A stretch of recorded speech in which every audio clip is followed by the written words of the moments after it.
मिट्टी को अंग्रेजी में सॉइल कहते हैं। क्या कहते हैं? सॉइल कहते हैं। टाइप्स ऑफ सॉइल देखते हैं हम लोग। मिट्टी के प्रकार, मिट्टी के कितने प्रकार होते हैं ध्यान दीजिएगा। बेसिकली मिट्टी के आपको 4 प्रकार को पढ़ना है, लेकिन इसमें आपको 8 प्रकार बताया गया है। तो किसी भी कंपटीशन की तैयारी के लिए 4-5 टाइप का पढ़ लेना है, लेकिन इसमें थोड़ा सा 8 टाइप का बताया है, तो क्या दिक्कत है, थोड़ा सा ज्यादा पढ़ लेते हैं, काम करेगा हम लोग का, ठीक है ना।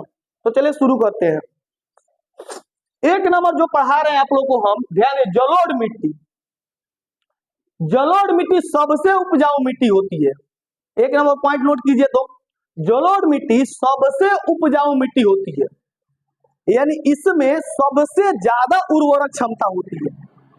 तो क्वेश्चन पूछेगा कि सबसे ज्यादा उर्वरक क्षमता किसमें होती है, तो जलोढ़ मिट्टी में होती है। ठीक है, याद रहेगा, जलोढ़ मिट्टी में होती है। ठीक है, यह नदियों द्वारा लाए गए डेल्टा के निर्माण से, इस डेल्टा के निर्माण से जलोढ़ मिट्टी का निर्माण होता है। मैं आगे बता रहा हूं, ध्यान देना। यह मिट्टी भारत के विस्तृत रूप से फैली हुई है, सबसे महत्वपूर्ण मिट्टी है। यह सबसे महत्वपूर्ण मिट्टी है। कौन? जलोढ़ मिट्टी सबसे महत्वपूर्ण मिट्टी है, याद रखिएगा। उत्तर भारत के मैदान, देखना ध्यान से,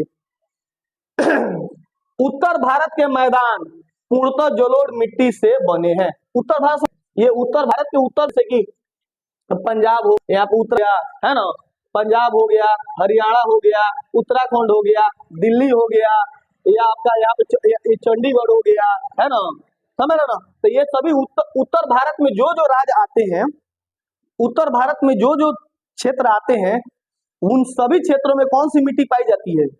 जलोढ़ मिट्टी। तो क्वेश्चन पूछेगा कि उत्तरी भारत में सबसे ज्यादा कौन मिट्टी पाई जाती है? जलोढ़ मिट्टी। उत्तरी भारत जैसे कि उत्तरांचल हो गया, उत्तराखंड हो गया, उत्तर प्रदेश हो गया। हम लोग उत्तर में नहीं है, हम लोग पूर्वोत्तर में है, मतलब पूर्वोत्तर में नहीं है, पूरब में है। बिहार कहाँ पे है? बिहार पूरब में है। झारखंड कहाँ पे है? पूरब में है। वो मैं एक दिन मैप के सहारे आपको सब बता दूंगा, उसको टेंशन लेने की जरूरत नहीं है, ठीक है ना। देखो, हिमालय की 3 महत्वपूर्ण नदी प्रणाली। अब ये मिट्टी आपको बताते हैं, यह मिट्टी इतने महत्वपूर्ण क्यों होती है। मैंने नदी वाला वीडियो डाला था, मैंने बताया था कि यह अगर भारत का उत्तरी भाग है, तो यहाँ से नदी निकलती है सिंधु, ठीक है ना, यहाँ से नदी निकलती है सिंधु, उसके बाद से गंगा, यहाँ से एक नदी निकलती है, गंगा ऐसे जाती है, और ब्रह्मपुत्र नदी भी यहाँ से निकल के ऐसे आके आती है। 3 नदियां यहाँ से निकलती है। उत्तरी भारत से कितनी नदियां निकलती है? तो 3 नदियां निकलती है। और चूंकि इन नदियों के द्वारा लाई गई मिट्टी जो होती है ना, वो कहीं पे ले जाकर छोड़ देती है। ध्यान दीजिएगा लोग, नहर देखे हैं, नहर, तो नहर में क्या होता है, माटी जो है आते रहता है, अचानक कहीं पर माटी को छोड़ देता है वो, और फिर पानी क्या होता है, बहने लगता है। तो वह जो मिट्टी होती है, जो नदियों के द्वारा लाई गई जो मिट्टी होती है, वह मिट्टी काफी ज्यादा क्या होती है, तो उपजाऊ होती है, बहुत फर्टिलाइज मिट्टी होती है, और उसमें बहुत ज्यादा मात्रा में क्या निकलते हैं, तो उसमें बहुत ज्यादा मात्रा में फसलें उगाई जाती है, बहुत उपजाऊ होती है मिट्टी को। जो नदियों के द्वारा लाई गई मिट्टी, नदियां ला के छोड़ देती है मिट्टी को, और फिर नदियां अपना रुख मोड़ के बहर जाती है, ठीक है ना। तो उनको हम लोग कहते हैं डेल्टा। उस मिट्टी को क्या कहते हैं? डेल्टा। तो डेल्टा पर जितने भी क्षेत्र है वो बहुत ज्यादा उपजाऊ होते हैं। चलिए आगे बढ़ते हैं। लाएगा जलोढ़ मिट्टी के नीचे से बना है। राजस्थान एवं गुजरात में भी एक संकरी पट्टी के रूप में इस मिट्टी का प्रसार है। हालांकि राजस्थान और गुजरात जो है ना, राजस्थान और जो गुजरात है, वह भारत के इधर है, इस मतलब कि उत्तर दक्षिण पूर्व पश्चिम, राजस्थान और गुजरात यहाँ पे है, और राजस्थान, तो राजस्थान और गुजरात में भी इस मिट्टी देखने को मिलती है, ये लेकिन पतली परत में यह भी मिट्टी देखने को मिलती है। कौन? जलोढ़ मिट्टी। कोई दिक्कत? राजस्थान और गुजरात में भी यह मिट्टी देखने को मिलती है। देखिए, पूर्वी तटीय मैदान में स्थित महानदी गोदावरी, कृष्णा और कावेरी नदियों द्वारा निर्मित डेल्टा का भी निर्माण जलोढ़ मिट्टी के कारण हुआ है। पूर्वी तट में भी स्थित महानदी जो उड़ीसा में है, महानदी कहाँ पे है? उड़ीसा में है। गोदावरी, जिसको बूढ़ी गंगा के नाम से जाना जाता है, कृष्णा और कावेरी ये नदियों के द्वारा लाए गए डेल्टा के निर्माण से भी जलोढ़ मिट्टी का निर्माण हुआ है। कुल मिलाकर भारत में लगभग 6.4 करोड़ हेक्टेयर क्षेत्र पर जलोढ़ मिट्टी फैली हुई है।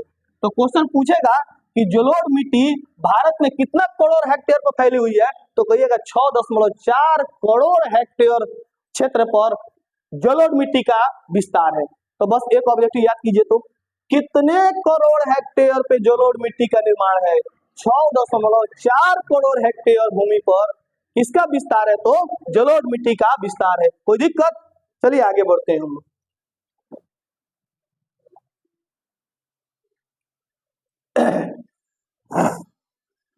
देखिए आगे, जलोढ़ मिट्टी का गठन।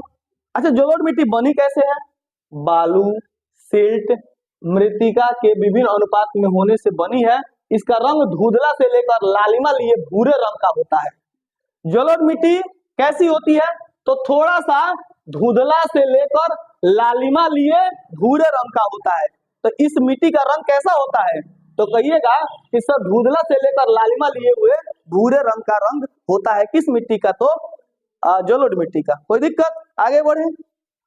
इस मिट्टी के कण नदी मुहाने से घाटी के ऊपर और क्रमशः बड़े होते जाते हैं। ऐसी मिट्टियां पर्वत पर्वतीय क्षेत्रों से बने मैदानों द्वारा चौर एवं तराई के आमतौर पर मिलती है। इनके कोणों पर घटक के अलावा मिट्टी की पहचान होती है, आयु से भी होती है। आयु के आधार पर जलोढ़ मिट्टी 2 प्रकार की होती है। चलिए, आयु के आधार पर जलोढ़ मिट्टी कितने प्रकार की होती है? 2 प्रकार की होती है। नदियों द्वारा लाई गई पुरातन मिट्टी को हम लोग बांगर कहते हैं। क्या कहते हैं? बांगर। नदियों द्वारा लाई गई पुरातन मिट्टी को क्या कहेंगे? बांगर। और नदियों द्वारा लाई गई नवीनतम मिट्टी को क्या कहते हैं? तो खादर। तो खादर और बांगर क्या है? तो कहिएगा सर नदियों द्वारा लाई गई पुरातन मिट्टी मतलब पुरानी मिट्टी को हम लोग कहेंगे बांगर। सिंपल में समझिएगा लोग, बांगर बहुत पुराना, बांगर नहीं कहते बांगर में घर बा, नहीं सुना है लोग। तो बांगर क्या होता है? नदियों द्वारा लाया गया पुराना मिट्टी होता है, तो उसको बांगर कहेंगे। और नदियों द्वारा लाया गया नया मिट्टी को क्या कहेंगे? खादर कहेंगे। ठीक है ना? तो याद रहेगा। तो देखिए यहाँ पे देखिए, पुराने जलोढ़ में कंकड़ या बजरी, देखिए इसे बांगर कहते हैं। बांगर की तुलना में नवीन जलोढ़ मिट्टी का कण पाया जाता है। खादर में बालू मिट्टी। ये सब नहीं याद रखना है, आप लोगों को इतना रखना है कि नदियों द्वारा लाई गई पुरातन मिट्टी को बांगर, नदियों द्वारा लाई गई नवीनतम मिट्टी को खादर। याद रहेगा? नवीनतम खादर, पुरातन बांगर। चलिए आगे देखते हैं। सुनो, जलोढ़ मिट्टी में क्या क्या होता है ये भी जान जाइए। जलोढ़ मिट्टी में पोटास होता है, फास्फोरस होता है और चूना होता है। 3 चीजें जलोढ़ मिट्टी में होता है। क्या क्या होता है? पोटास, फास्फोरस और चूना बहुत ज्यादा मात्रा में होते हैं। तो बताइए जलोढ़ मिट्टी में किसकी प्रधानता होती है? पोटास, फास्फोरस और चूना। तो जलोढ़ मिट्टी में पोटास, फास्फोरस और चूना की क्या होती है? तो प्रधानता होती है। कोई दिक्कत? यह मिट्टी, इस मिट्टी में सबसे ज्यादा मात्रा में गन्ना, चावल, गेहूं, मकई, दाल ये सब फसल उगाई जाती है। तो इस मिट्टी में सबसे ज्यादा गन्ना, चावल, गेहूं, मकई, दलहन ये सब फसल उगाई जाती है। किस मिट्टी में? तो जलोढ़ मिट्टी में। कोई दिक्कत? अधिक उपजाऊ होने के कारण इस मिट्टी पर गहन कृषि की जाती है। यह मिट्टी क्या होती है? तो बहुत ज्यादा उपजाऊ होती है, इसीलिए यहाँ पे गहन कृषि की जाती है। गहन कृषि का मतलब बहुत ज्यादा मात्रा में यहाँ पे कृषि किया जाता है। समझ रहे ना? ठीक है, चलिए अब हम लोग पढ़ लिए कौन मिट्टी पढ़ लिए? जलोढ़ मिट्टी। अब हम लोग पढ़ेंगे काली मिट्टी। स्टूडेंट, काली मिट्टी का दूसरा नाम होता है रेगूर मिट्टी। बोलो लो तो, काली मिट्टी का दूसरा नाम क्या होता है? रेगूर मिट्टी। काली मिट्टी का दूसरा नाम रेगूर मिट्टी। इसमें कपास की फसल सबसे मेन होती है। बताइए, रेगूर मिट्टी में सबसे ज्यादा मात्रा में कौन फसल लगाई जाती है? कपास की फसल लगाई जाती है। ठीक है, 2 पॉइंट याद हुआ आप लोगों को? अच्छा नहीं लग रहा है? नहीं बोल रहे हैं आप लोग बढ़िया से? ये नहीं कि हम लेक्चर दे रहे हैं आप लोग सो रहे हो।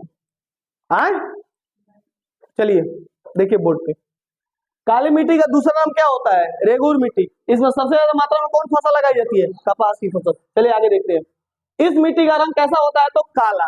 तो काला है तब है ना काली मिट्टी पड़ा है जी, है ना? करिकी माटी जाता है लाने के लिए गांव में, देखे पियर की माटी, करिकी माटी, पियर की माटी से घर लिपाता है ना, करिकी माटी से चूल्हा बनता है। हाँ चूल्हा करिकी माटी से बनता है। चलिए देखो, इसका रंग काला क्यों होता है? क्योंकि इसमें एल्युमिनियम एवं लोहा रहता है। बोलिए, इसका रंग काला क्यों होता है? क्योंकि इसमें एल्युमिनियम और लोहा, एल्युमिनियम और लोहा के कारण इसका रंग कैसा हो जाता है? तो काला हो जाता है। एल्युमिनियम और लोहा के कारण इसका रंग कैसा हो जाता है? तो काला हो जाता है। देखो ये लिखा है, कपास की खेती के लिए सबसे अधिक उपयोगी मानी जाती है। बताया है ना, इसमें सबसे ज्यादा कौन की खेती की जाती है? कपास की खेती। ये वो तो क्वेश्चन है, उसको जुड़ता है पूछने के लिए। काली मिट्टी से, जानता है लोग कौन? इसका रंग कैसा होता है? काला। इसमें कौन सी फसल लगाई जाती है? तो कपास की। इसका दूसरा नाम क्या है? रेगुर मिट्टी। इतना ही क्वेश्चन जुड़ता है किसी भी एग्जाम में, बाकी इसके अलावा उसको क्वेश्चन दूसरा नहीं जुड़ता है। बेसिकली किस मिट्टी से? काली मिट्टी से। इसलिए मैं फट से बता दिया आगे ही। चलिए, इसे काली मिट्टी कहा जाता है।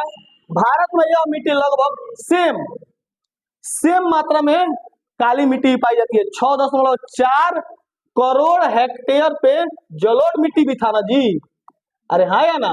6.4 करोड़ हेक्टेयर पे काली मिट्टी भी है। दोनों समान रूप में फैली हुई है। काली और जलोढ़ मिट्टी का विस्तार क्या है? तो लगभग समान है। देख रहे 6.4 करोड़ हेक्टेयर, तो जलोढ़ मिट्टी भी था, हाँ जलोढ़ मिट्टी भी था और काली मिट्टी भी था, दोनों था। आगे बढ़ते हैं, देखना ये कहाँ पे है? ये खास तो दक्कन के लावा प्रदेश में। कहाँ पे? दक्कन के लावा प्रदेश में यह मिट्टी का निर्माण है। ये देखो मिट्टी कहाँ कहाँ पाई जाएगी, मैं आपको बता रहा हूँ। ये मिट्टी कहाँ कहाँ पाई जाएगी, ध्यान दीजिएगा लोग। महाराष्ट्र, गुजरात, कर्नाटक, आंध्र प्रदेश, तमिलनाडु, यानी जितना दक्षिणी नीचे वाला, ये मध्य भारत, ये उत्तरी भारत है, ये पश्चिमी भारत है। तो जितना नीचे वाला भारत के जो नीचे के राज्य है, जहाँ पे साउथ फिल्में बनती हैं, वहां पे यह मिट्टी ज्यादा क्या है? उपजाऊ है। देखिए कर्नाटक साउथ में है, कर्नाटक साउथ में है, आंध्र प्रदेश साउथ में है, नीचे है आंध्र प्रदेश, कर्नाटक, आंध्र प्रदेश, तमिलनाडु सब क्या है? भारत के दक्षिण में है। यहाँ पे अब महाराष्ट्र कहाँ पे है? तो बीच में है। महाराष्ट्र कहाँ पे है? तो बीच में है। और गुजरात यहाँ पे है, गुजरात। तो इन जगहों पर क्या पाई जाए? काली मिट्टी। दिक्कत देखिए क्या, इसको रेगुर मिट्टी भी कहते हैं। कहा है ना, इसको कौन मिट्टी कहते हैं? रेगुर मिट्टी कहते हैं।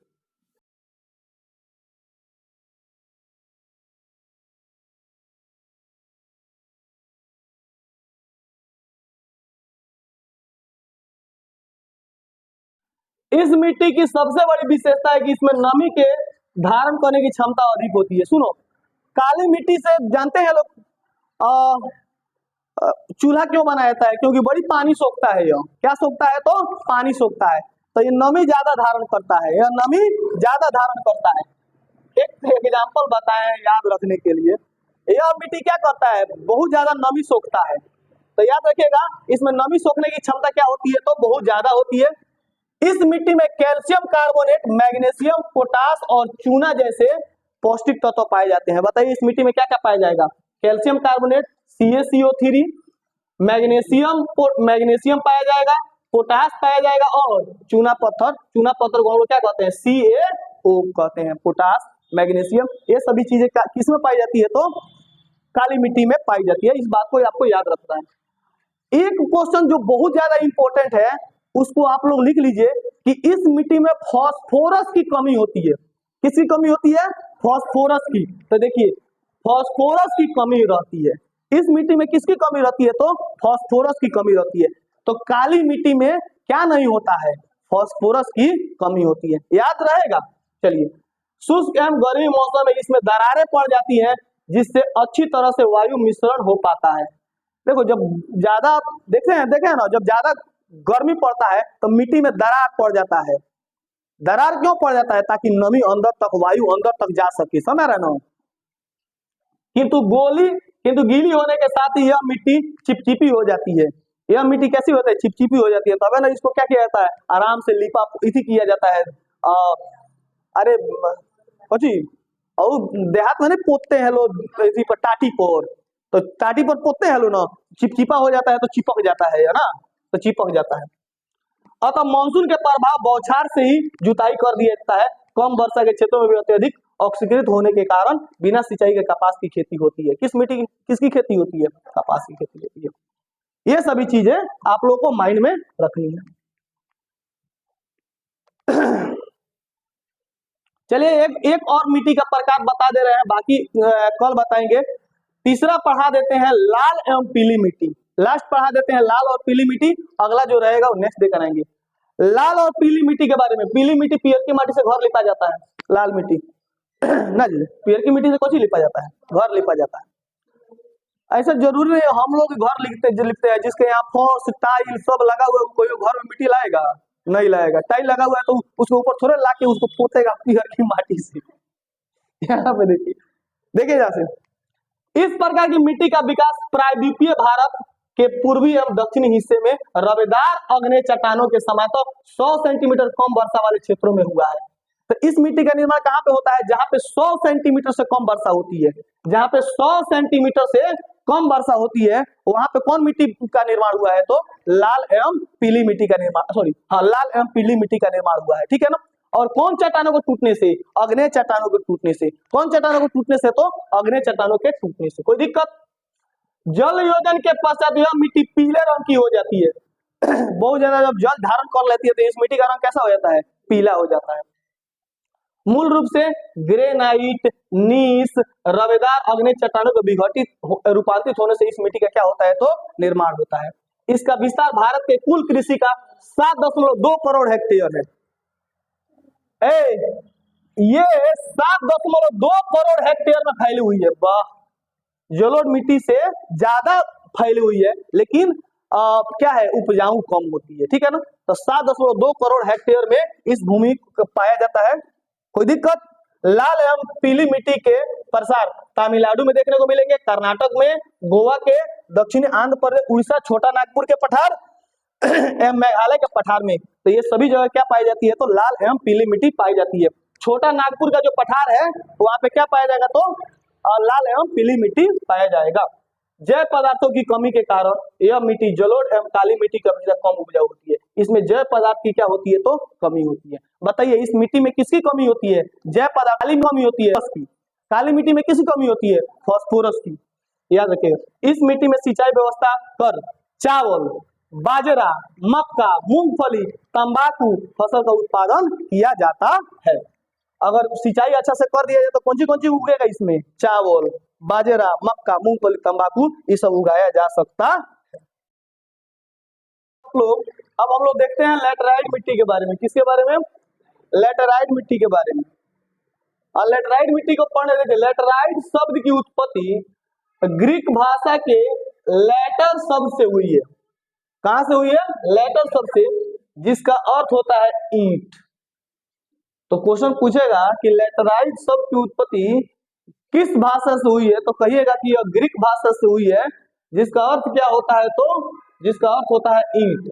इस प्रकार की मिट्टी का विकास उच्च तापमान एवं अत्यधिक वर्षा वाले क्षेत्रों में हुआ है। इस प्रकार की मिट्टी का विकास कहाँ पे हुआ है? जहां पे बहुत ज्यादा हाई टेम्परेचर होता है और बहुत ज्यादा वर्षा होता है, वहां पे इस मिट्टी का क्या हुआ है? तो विकास हुआ है, ठीक है ना।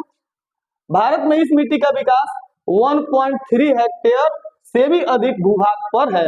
लगभग 1.3 करोड़ हेक्टेयर पर इसका क्या है? तो विकास है। 6.4 भाग पर जलोढ़ और 6.4 भाग पर काली, ये दोनों 6.4 है। 7.2 भाग पर आपका कौन सी मिट्टी है? तो लाल मिट्टी है, लाल एवं पीली मिट्टी है, लाल एवं पीली। ये है 1.3 करोड़ हेक्टेयर पे, 3 करोड़ हेक्टेयर पे इस मिट्टी का विकास है, ठीक है। और नेक्स्ट है ऋतुवत भारी वर्षा। ऋतुवत भारी वर्षा का मतलब होता है ऋतु जो भारी वर्षा होती है, सपाट अपरदित सतहों पर यह मिट्टी पाई जाती है। यह मिट्टी तीव्र निक्षालन का परिणाम है। तीव्र निक्षालन का क्या है? परिणाम होती है यह मिट्टी। इसमें ह्यूमस की मात्रा कम होती है। इसमें ह्यूमस की मात्रा क्या होती है? तो कम होती है। ह्यूमस का मतलब होता है कि यह उपजाऊ बहुत कम होती है, यानी इसमें फसल उगाने की क्षमता बहुत ही क्या होती है? तो कम होती है। अत्यधिक तापमान के कारण जैविक पदार्थों का अपघटित, साइंस में हम बता देंगे इसको, अपघटित करने वाले बैक्टीरिया नष्ट हो जाते हैं। अपक्षय के कारण लेटराइट मिट्टी कठोर हो जाती है। यह कठोर थोड़ी सी हो जाती है एल्युमिनियम और लोहे के ऑक्साइड के कारण इसका रंग लाल होता है। बताइए इसका रंग कैसा होता है? तो लाल होता है। और किसके किसके कारण? एल्युमिनियम और लोहे के कारण, एल्युमिनियम प्लस लोहा के कारण इसका रंग कैसा हो जाता है? तो लाल हो जाता है। इस प्रकार की मिट्टी में रासायनिक खाद एवं अन्य उर्वरकों का प्रयोग कर उत्पादन किया जाता है।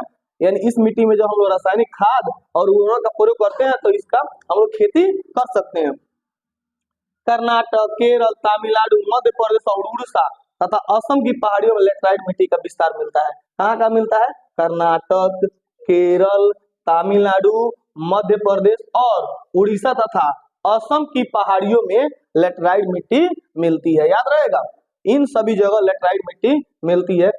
कर्नाटक, केरल और तमिलनाडु जैसे राज्यों में मृदा संरक्षण तकनीकी के सहारे चाय एवं कहवा का उत्पादन किया जाता है। तमिलनाडु राज्यों, तमिलनाडु एवं कहाँ पे? केरल, कर्नाटक, केरल, तमिलनाडु जैसे राज्यों में इसमें चाय एवं कहवा की खेती की जाती है, कॉफी की खेती की जाती है। तमिलनाडु, आंध्र प्रदेश और केरल में इस मिट्टी में काजू की खेती उपयुक्त मानी जाती है। और यहाँ पे काजू की भी खेती क्या हो जाती है? इस मिट्टी में उपयुक्त मानी जाती है, यानी यहाँ पे काजू की खेती की जाती है। कोई दिक्कत? अब चलिए मरुस्थलीय मिट्टी के बारे में देखते हैं। मरुस्थलीय का मतलब होता है रेगिस्तानीय मिट्टी। रेगिस्तान की मिट्टी कैसी होती है? ज्यादातर बलुई होती है। कैसी होती है? ज्यादातर बलुई मिट्टी होती है। इस प्रकार की मिट्टी लंबी शुष्क, शुष्क माना होता है एकदम सूखा हुआ मौसम। शुष्क का मतलब क्या होता है? शुष्क गैस कौन सी होती है? Carbon dioxide gas. याद रखेगा, शुष्क गैस कौन सी होती है? कार्बन डाइऑक्साइड गैस होती है। यहाँ पे बहुत कम मात्रा होती है और ह्यूमस रहित होता है, यानी ह्यूमस की मात्रा इसमें होता है। बलुई मिट्टी होती है। कैसी मिट्टी होती है? बलुई मिट्टी होती है। ये कौन इलाके में? रेगिस्तानी इलाके में कौन सी मिट्टी होती है? बलुई मिट्टी होती है। और बहुत ज्यादा ह्यूमस रहित होता है, यानी ह्यूमस इसमें ह्यूमस इसमें नहीं रहता है, ह्यूमस नहीं रहता है। इस मिट्टी में स्वतंत्रों का विकास काफी कम पाया जाता है। रासायनिक अपक्षय अत्यंत सीमित होता है। इस मिट्टी का रंग लाल या हल्का भूरा होता है। बताइए मरुस्थलीय मिट्टी का रंग कैसा होता है? लाल या हल्का भूरा होता है। लाल या हल्का भूरा होता है। इस प्रकार की मिट्टी पश्चिमी राजस्थान, राजस्थान तो मरुस्थलीय इलाका है ना, सौराष्ट्र के कच्छ और पश्चिमी हरियाणा और दक्षिणी पंजाब में पाई जाती है। देखिए पश्चिमी राजस्थान, सौराष्ट्र, कच्छ, पश्चिमी हरियाणा और दक्षिणी पंजाब में यह मिट्टी पाई जाती है। यानी जहां भी पश्चिमी मिल जाए, दक्षिणी मिल जाए, कच्छ मिल जाए, सौराष्ट्र मिल जाए, यहाँ पे कौन सी मिट्टी पाई जाएगी? यहाँ पे मरुस्थलीय मिट्टी पाई जाएगी। कौन मिट्टी पाई जाएगी? मरुस्थलीय मिट्टी पाई जाएगी। इस बात को भी आपको ध्यान रखना है। इसमें वनस्पति और उर्वरक खनिज का अभाव पाया जाता है। अच्छा आप बताइए, क्या राजस्थान वाले इलाके में या मरुस्थलीय इलाके में वनस्पतियां पाई जाती हैं? पेड़ पौधे ज्यादातर पाए जाते हैं? नहीं पाई जाती है। और उर्वरक भी बहुत कम होता है। किंतु सिंचाई की व्यवस्था कर, लेकिन अगर पानी की व्यवस्था अगर हो जाए तो कौन कौन फसल उगा सकते हैं? कपास, चावल, गेहूं का उत्पादन किया जा सकता है। लेकिन सिंचाई की व्यवस्था कर दिए तो कपास, गेहूं, चावल आप लोग आसानी से उगा सकते हैं। किस मिट्टी में? तो मरुस्थलीय मिट्टी में। कोई दिक्कत? अब चले पर्वतीय मिट्टी। पर्वतीय से मतलब ही है कि पर्वत की मिट्टी। पर्वत की मिट्टी, इस प्रकार की मिट्टी प्राय पर्वतीय और पहाड़ी क्षेत्रों में देखने को मिलती है। अरे भाई पहाड़ी मिट्टी है तो पहाड़ी में देखने को मिलेगी। पर्वतीय मिट्टी कहाँ पे देखने को मिलेगी? पहाड़ी इलाकों में देखने को मिलेगी ना, जहाँ पर्याप्त वर्षा वन पाए जाते हैं। यह मिट्टी कहाँ पे देखने को मिलेगी? जहाँ पे पर्याप्त क्या पाए जाते हैं? वर्षा वन पाए जाते हैं। यह मिट्टी जटिल एवं विविधता वाली होती है। यह नदी घाटियों में जलोढ़ मिट्टी एवं ऊंचे भागों में मोटे कण वाले अपरिपक्व मिट्टी के रूप में पाई जाती है। नदी घाटियों में जलोढ़ मिट्टी, जहां जहां नदी है, जहां जहां नदी का मुहाना है, जहां जहां नदी घाटी है, वहां पे जलोढ़ मिट्टी के रूप में पाई जाती है। किस मिट्टी के रूप में पाई जाती है? जलोढ़ मिट्टी के रूप में पाई जाती है। एवं ऊंचे भागों में मोटे कणों वाले अपरिपक्व मिट्टी के रूप में पाई जाती है। पर्वतीय भागों में प्राय भू आकृतिक, वनस्पतिक एवं जलवायु दशाओं में पर्याप्त जटिलता एवं विभिन्नताओं के कारण यहाँ एक ही प्रकार की मिट्टी के बड़े बड़े क्षेत्र नहीं मिलते हैं। हिम आच्छादित, यानी यहाँ पे बहुत ज्यादा बर्फ होता है। हिम आच्छादित क्षेत्रों में इस मिट्टी का अपरदन हो जाता है और ये अम्लीय एवं ह्यूमस रहित हो जाते हैं। यानी जहां पे बहुत ज्यादा बर्फ पड़ते हैं, जहां पे बहुत ज्यादा बर्फ पड़ते हैं, वहां पे इस मिट्टी का अपरदन हो जाता है, यानी यह मिट्टी उड़ के चली जाती है, अपरदन हो जाता है, कटाव हो जाता है, मिट्टी का क्या हो जाता है, कटाव हो जाता है और अम्लीय और ह्यूमस रहित हो जाती है, यानी इसमें अम्ल और ह्यूमस खत्म हो जाता है। नदी घाटी में, निम्नवर्ती क्षेत्रों में, विशेषकर नदी सोपानों और जलोढ़ पंखों में ये मिट्टी उपजाऊ होती है। यहाँ ढलानों पर फलों का बगान एवं नदी घाटी में चावल एवं आलू का लगभग सभी क्षेत्रों में उत्पादन किया जाता है। उपरोक्त सभी मिट्टी के वितरण मानचित्र संख्या में दिखाया गया है, आप इसको देख सकते हैं, यहाँ पे देख सकते हैं इसको, मैं यहाँ पे देखिए, देखिएगा ध्यान से, अब मैं आपको बता रहा हूँ, देखिए यहाँ पे जो है, ये जो हरा कलर दिखा रहा है, हरा कलर, यहाँ पे पर्वत एवं वन है।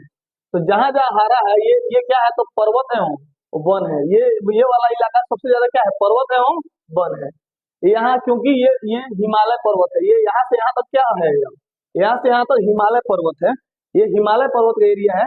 तो यहाँ पे जितना हरा चीज दिखाया गया है यहाँ पे, ये क्या चीज है, पर्वत एवं वन है। तो ये इलाका क्या है, पर्वत एवं वन का है, ये इलाका पर्वत एवं वन का है। तो जहां जहां हरा है वहां वहां पर्वत एवं वन है।